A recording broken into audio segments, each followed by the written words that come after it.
25 cents at the gate, a nickel for an ice cream cone, and an entire summer packed into 4 days in the middle of August. This is Indiana in 1957, a land of flat cornfields stretching to the horizon and small towns where everybody knew everybody's name.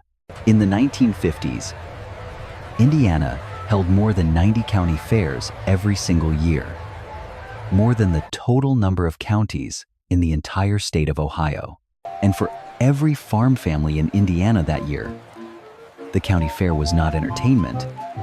It was the day they found out whether the whole year had been worth it. This is the story of early mornings, sweltering afternoons, and the most ordinary moments of a summer that will never come back. Let's begin before sunrise. When an Indiana farmer was finishing his last morning milking before loading the whole family into the car for fair day. In rural Indiana, in 1957, fair day started at 5 in the morning, especially if you had livestock entered in competition. The woman of the house was at the stove by 5:30, her cast iron skillet already hot. The smell of bacon mixing with coffee from an old percolator on the counter. No air conditioning, thin curtained windows for whatever breeze there was, and a radio on the kitchen shelf tuned to a country station from WSM Nashville, clear in the still night air. Do you remember what a farmhouse kitchen smelled like in the morning? No air filter, no scented candles, just real food cooking on a real stove? Farm trucks were rolling before sunrise, hogs or calves loaded carefully in the back, dust rising in the yellow headlights on unpaved county roads. In Indiana, in 1957, roughly 40% of the state's population still lived in rural areas, and almost everyone had a relative who farmed in some way. The car had no air conditioning, no FM radio, only AM, and the wind through windows rolled halfway down, and the whole family squeezed into the front and back seats. Indiana corn in August stands head high to a grown man. And when you drove past it, a child in the back seat saw nothing but an endless wall of green. When the fairground first appeared in the distance, every child spotted the Ferris wheel first, that enormous wheel against the summer sky, and knew instantly that today was different from every other day. The parking lot was a mowed grass field. Ford and Chevy sedans lined up in rows, the smell of engine oil and dry grass mixing together in the morning sun. The smell of the fair hit you the moment you walked through the gate. Horses, fresh popcorn, frying grease from the funnel cake stand, and trampled grass underfoot. Those with livestock went straight to the barns. But everyone else paused at the first crossroads, looking down the midway with the wide-eyed look that adults try their best not to show. The livestock barns were the most serious part of the whole fair. A smell of straw and animals, the lowing of cattle, and farmers standing arms crossed beside the animal they had raised all year. A blue ribbon tied to an animal's stall was a prize worth talking about all the way until the next year's fair came around. But honestly, for a 10-year-old, all of that was considerably less interesting than the corn dog stand at the start of the midway. And from that midway, the carnival music was already playing. The loudspeaker barkers calling out in a language that nobody ever quite managed to ignore. That was the moment the morning dissolved and the county fair truly began. The part that everyone had been waiting for all year. The Indiana State Fair and the county fairs were not the same thing. The state fair in Indianapolis was the big event, but the county fair was where people actually belonged.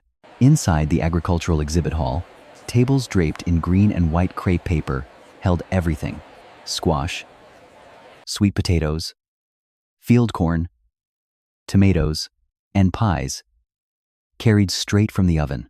Consider this. In 1950, more than 12 million Americans were still working directly in agriculture, more than the entire current population of the greater Chicago metropolitan area. For those families, the canning and baking competitions at the county fair were not hobbies.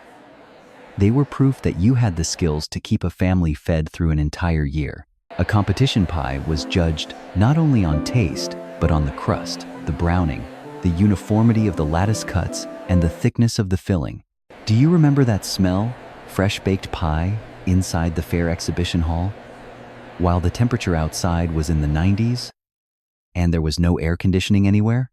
Out on the Midway in 1957, a game cost 10 cents, enough for a chance to toss rings onto bottlenecks or shoot a BB gun at tin stars. Oversized stuffed animals hung from the rafters above, prizes nobody ever really won, but everyone always wanted to try for, which had been the rule of every fair since the beginning of time. In the 1950s, more than 7,000 carnival and traveling fair companies were operating across America, more than the total number of movie theaters currently open in the entire United States today. The county fair Ferris wheel was nothing like the one at the state fair. But when you sat at the top and looked out, you could see the entire Indiana plain stretching flat to the horizon. From up there, you could see the grid of dirt section roads, each farm sitting exactly 1 mile from the next, the way the Midwest had been measured and divided since the Land Ordinance of 1785. If you grew up in Indiana, you know that feeling, looking down from the top of the Ferris wheel and seeing your entire universe, your house, your field, your road to school, all of it fitting inside one single view. Back on the ground came the hunger, and lunch at the county fair in 1957 meant one of the few food options your small town never had during the rest of the year. Cotton candy existed only at the fair, not at the grocery store, not at the corner drugstore, only at the fair. And the smell of hot spun sugar in the air was the smell of summer itself. Lemonade was hand-squeezed in big plastic bins with real lemon slices and ice, 25 cents a cup, and there was nothing better on earth in the middle of an August afternoon in Indiana. The main street of a small Indiana town in 1957 was not just a street, it was where a child first understood that they belonged to something larger than their own front yard. Fair week in a small town meant the main street stores closed early, the barbershop owner shutting up at 3 in the afternoon to take his own family to the fairground. Because in Indiana that year, the county fair belonged to no one in particular. It belonged to everyone, and the person who did not go during Fair Week was the unusual one. The 4-H exhibit building was where adults came with the most serious expressions, standing in front of children's projects and nodding with the gravity of a board of directors. For millions of rural American children who grew up through 4-H in the 1950s, the first ribbon earned at the county fair was not a small prize. It was the first proof that you could make something worth showing to the world. The horse pull and tractor pull were the events that rural Indiana men took most seriously. And on those afternoons, the grandstand was standing room only. The big Belgian and Percheron horses moved step by heavy step across the dirt, hooves striking the ground in rhythm, and the crowd went quiet in a silence you simply cannot find anymore. Consider this. In 1957, more than 3 million working draft horses were still active on American farms, roughly the same as the total number of horses registered in all of Kentucky, Tennessee, and Texas combined today. Afternoon at the fair was when the heat peaked, and the shade of the old oak trees at the edge of the grounds became the most valuable real estate in the whole county. Nobody carried sunscreen, nobody wore a wide-brimmed hat for the weather, and water came from the thermos you brought from home or the cold water tap at the fairground pump. The paper hand fan, printed with the name of the local funeral home, was one of the most iconic objects of an Indiana summer that year, and nobody found it strange to be fanning yourself with a funeral parlor advertisement. The main street of a small Indiana town was not just a row of shops. It was the place where every man knew to mow his neighbor's lawn when they were sick without being asked. Back at the fair, the outdoor stage talent contest started in the mid-afternoon.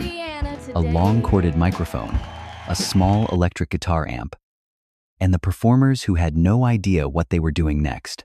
Children who grew up in rural Indiana in the 1950s knew something that few city children ever learned: how to hear the way rain was coming long before the first rumble of thunder.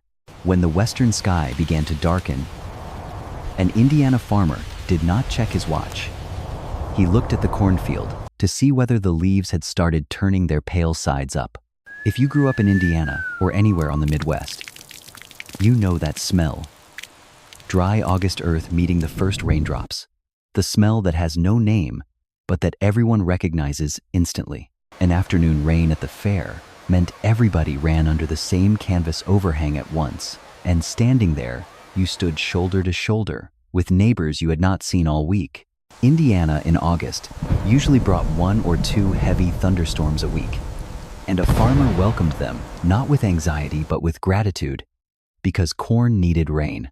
When the rain stopped, the smell of wet earth and fresh grass spread across the fairground. Children scattered in every direction, and the adults wiped off their chairs and sat back down as if nothing had happened.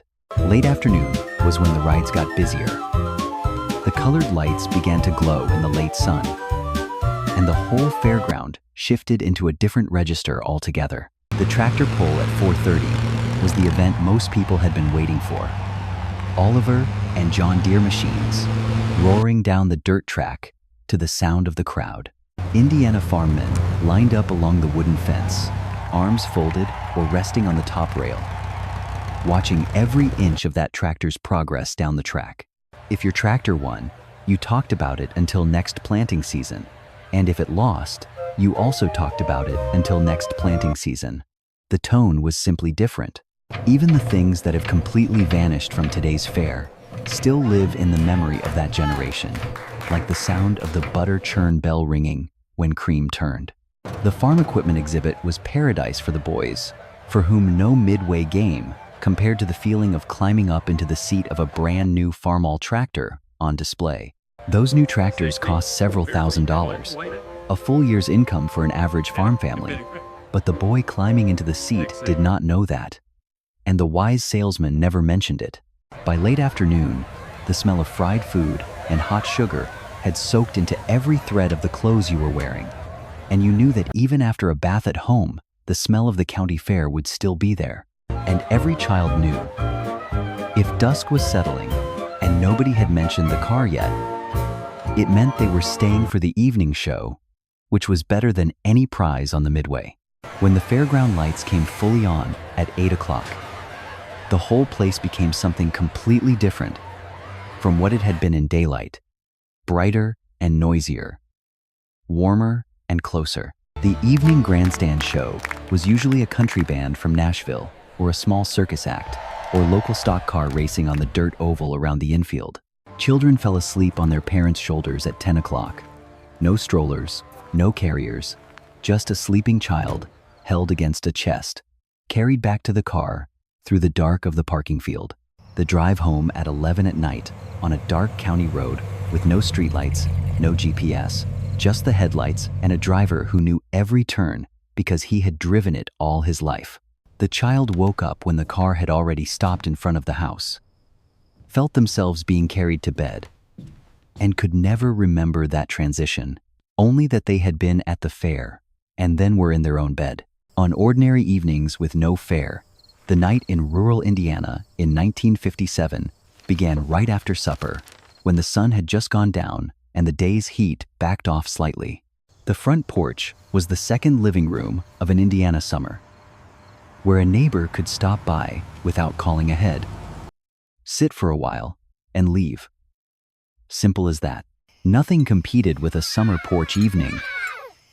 Just the cicadas rising as the background music and the sound of children chasing fireflies across the front yard. The black and white television in the living room came on at 7:30, a handful of channels, rabbit ears on top, and a screen that went to snow if someone stood too close to the antenna. There was no remote control. Changing the channel meant getting up and walking to the set. And in many rural Indiana homes that year, you could only get 1 or 2 channels clearly, depending on the weather. The whole family sitting around that small television was not because there was nothing else to do. It was because sitting together around the same thing was how they ended a long day. The bedside radio still played after the television went off, and in many rural Indiana homes, the country station from Nashville kept broadcasting until midnight. Bedroom windows stayed open all summer night, thin curtains breathing in the breeze, cicadas never stopping. And that was the only way to sleep without air conditioning. The next day at the fair began the same way, a little earlier, a little tireder than the day before, but nobody considered skipping the second day. The fair ran 4 days, and when the last day ended, the teardown began that very night, and you knew it would be a full year before it came back again. And the Indiana farmer drove home in the dark with something in his chest that had no name, not quite sadness, not quite happiness, just the feeling of a person who knew they had had a complete summer. That summer, that county fair, that Indiana will not come back. But the smell of wet earth after an August rain, nobody can take that away. What remains of an Indiana county fair from 1957 is less than you might think, but it is still there if you know where to look. Many Indiana county fairs still happen today. More than 60 annual fairs, smaller and different. But they still have an agricultural exhibit building, and they still have blue ribbons. The feeling of sitting at the top of a Ferris wheel and looking out across an August Indiana cornfield is still available. Any Indiana child today can have that exact same feeling if someone takes them to the fair. The generation that grew up in rural Indiana in the 1950s, those in their 70s and 80s today, are the last generation with a living memory of that fair before air conditioning, before cell phones, before the internet. Those small memories, the smell of cotton candy, the bell at the entrance gate, the heat on the grass parking field, matter more than we think. Not because they were extraordinary, but because they are proof that a way of life actually existed. The fair was not a place of entertainment. It was the place where a rural community paused once a year and looked at what it had done, what it had built, and who it was. And that matters, not because the old days were better, but because it reminds us that every community needs a moment to look back and recognize that it belongs to something larger than itself. What has vanished completely from today's county fair? The traveling carnival with creaking diesel generator rides, the barkers with handheld megaphones, no permits required. Just show up and set up. The temporary food stands run all week by the Church Women's Auxiliary, where you got the best lunch of the summer at the lowest price you would find anywhere. The public address system echoing across the whole fairground, announcing competition results, calling out the name of a winner, and the whole area pausing to listen even if you had no idea who that person was.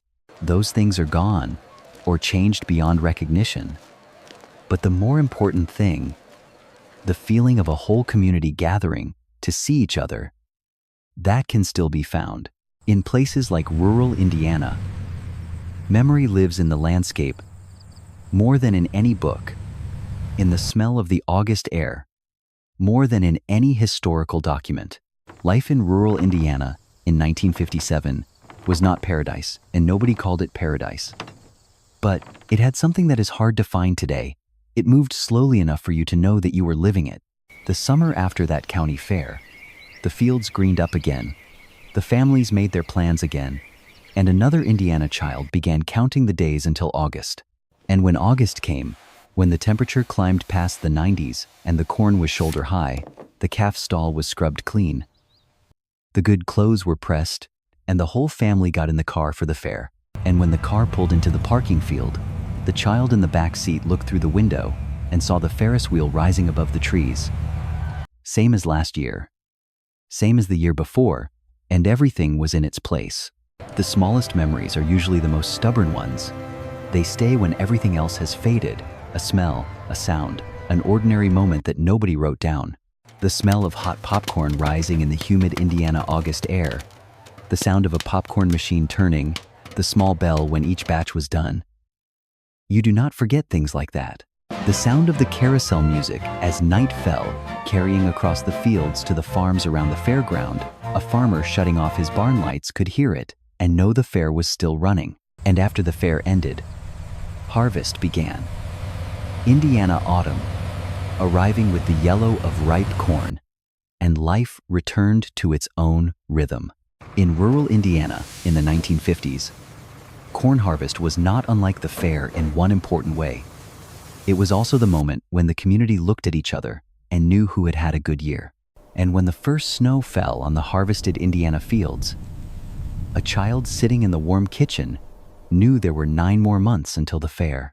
Those 9 months were months of real work, plowing, planting, tending, harvesting, all of it aimed at a single point on the calendar: the following August.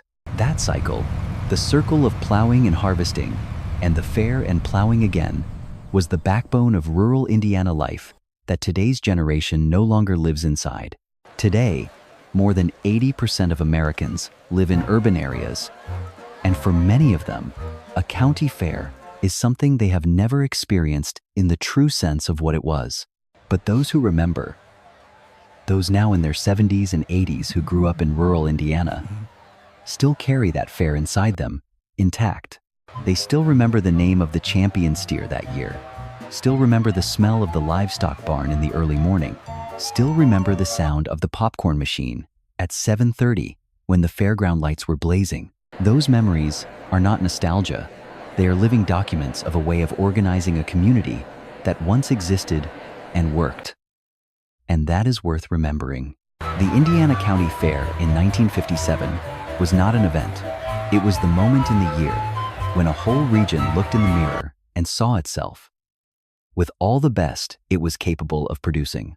And though those tractors have long since been scrapped, though those exhibition buildings have been replaced, though those children have become old people, that fair is still somewhere. It lives in the memory of everyone who ever stood in the Indiana August heat and smelled cotton candy mixing with horses mixing with wet earth after an afternoon rain. 25 cents at the gate, a nickel for an ice cream cone, the sound of carnival music carrying across the cornfields. Most places don't have that anymore, but if you close your eyes long enough, you still can hear it.